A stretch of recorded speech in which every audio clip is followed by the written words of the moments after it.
Good morning to all of you. Welcome to Legal Matters by Sai Babu Sunkara. This is contempt case. The Contempt the Courts Act 1971 deals with, you all know, two types of contempts.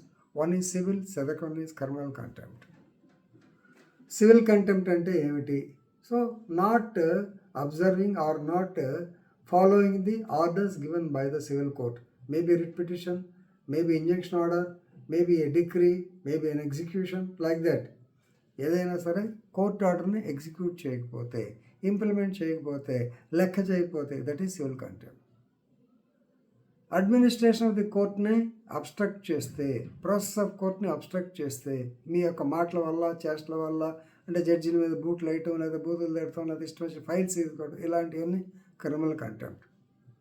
ఇవన్నీ ఎవరి మీద వస్తాయి? సహజంగా advocates, second is government officers, third is judges. Contempt by judges అని మీకు దాంట్లో కూడా చెప్పడం జరిగింది.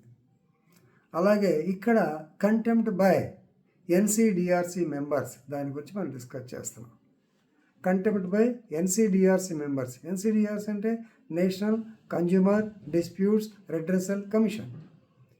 ఇది ఎక్కడి నుంచి స్టార్ట్ అవుతుంది? కన్జ్యూమర్ యాక్ట్ 2019 ప్రకారము డిసిడిఆర్సి జిల్లా లెవెల్లో ఉంటుంది, ఎస్సిడిఆర్సి స్టేట్ లెవెల్లో ఉంటుంది, ఎన్సిడిఆర్సి స్టేట్ నేషనల్ లెవెల్లో ఉంటుంది. దీనికి ఏమంటారు, సఖి, ఆయన పేరు సాథి, president, chairman is equal to the chief supreme court judge.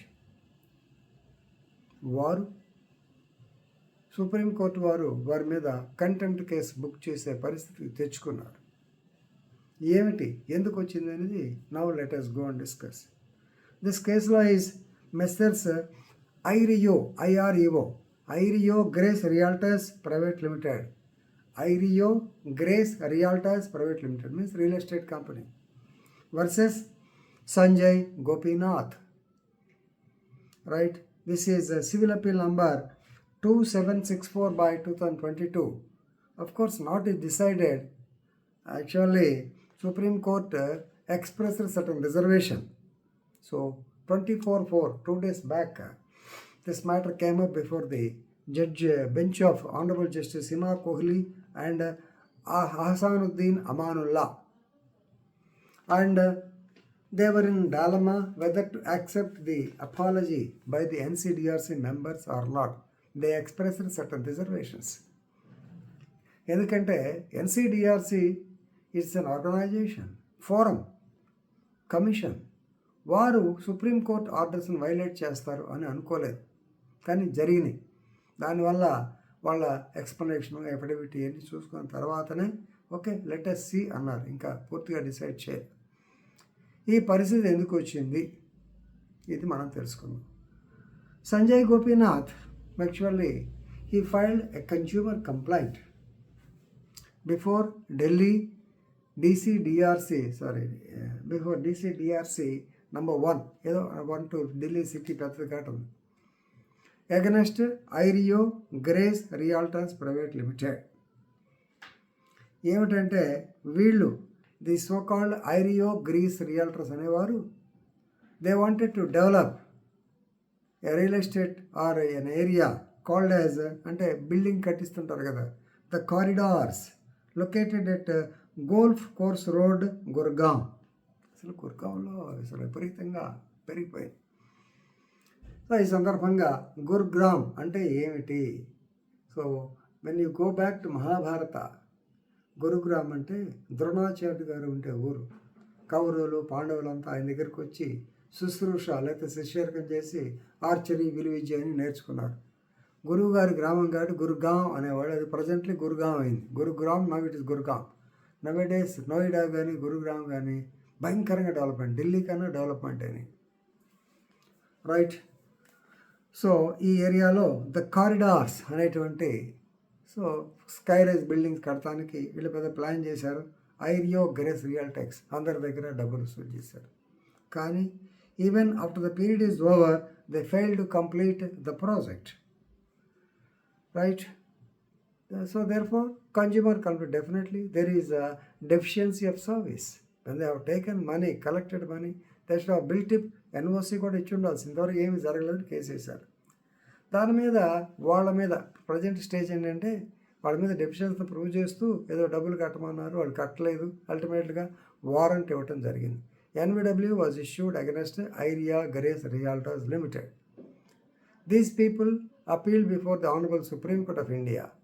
Supreme court వారు March 1, 2024 no coercive action should be taken against the so called realtors అని ఇచ్చారు ఆర్డర్స్.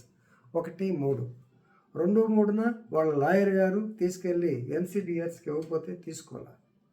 పైగా repeatedly they are giving non available, repeatedly giving కాదు, వాయిదాకి warrant extend చేస్తున్నారు. కానీ supreme court చెప్పిందని లెక్క చేయాల.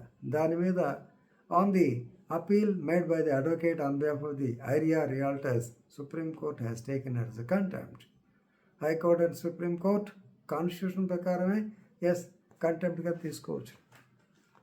తీసుకున్న తర్వాత now the members including the chairman they have filed their affidavits stating that till 8/3/2024 they were not aware of the orders issued by the Honorable Supreme Court of India. But lawyer says he wanted to hand over a copy of the same, but they did not accept. What is fact? This the court has to decide. అందుకనే court has got result. నార్మల్గా పొరపాటు అయిపోయిందని ఒప్పుకుంటారు, కానీ ఇక్కడ వాళ్ళు తెలివిగా మాకు తెలియలేదు అని చెప్తున్నారు. సో తెలియలేదు అన్నప్పుడు లాయర్ ఏమో నేను ఇచ్చానని చెప్తున్నాడు, ఇవ్వబోతే తీసుకోలేదు. సో కాబట్టి ఇలాంటి సంఘటనలో ఎన్సిడిఆర్సీలో కూడా జరిగినట్టు కింద కోర్టులు ఈ మధ్యకాలంలో హైకోర్టు జడ్జి గారు కూడా ఇట్లాగే ఇబ్బంది పెట్టారు. సుప్రీంకోర్టు ఆర్డర్ ఇచ్చిందంటే నేను 10 నుంచి 5 లోపల బయట విషయాలు ఏం చూడన్నాయా, కేసే కావాలన్నారు. దాని మీద సుప్రీంకోర్టు అతన్ని వాయించేయటం కూడా జరిగింది. సో కాబట్టి ఇలాంటి సంఘటనలు జరుగుతుంటాయి. You must be very very careful. ఇప్పుడు అటార్నీ జనరల్ శ్రీ వెంకటరమణి గారు he has to come to the court, సుప్రీంకోర్టుకు వచ్చి the error is so inadvertent అంటాం, అంటే పొరపాటున జరిగింది and not intentional. So excuse me అన్నారు. ఎన్సిడిఆర్స్ని ఏం చేస్తారో చూడాలి. సహజంగా ఒప్పుకుంటారు అనుకోండి, ఏదైనా సరే ఎన్సిడిఆర్సీ లెవెల్లో సుప్రీంకోర్టు జడ్జిగా రిటైర్డ్ జడ్జి ఉంటాడు, అక్కడ సాఖియా ఆయన పేరు ఉంది. మరి వాళ్ళు కూడా చేయకపోతే ఎట్లా ఆలోచించాలిగా, right? So with this I'm concluding. Thank you very much.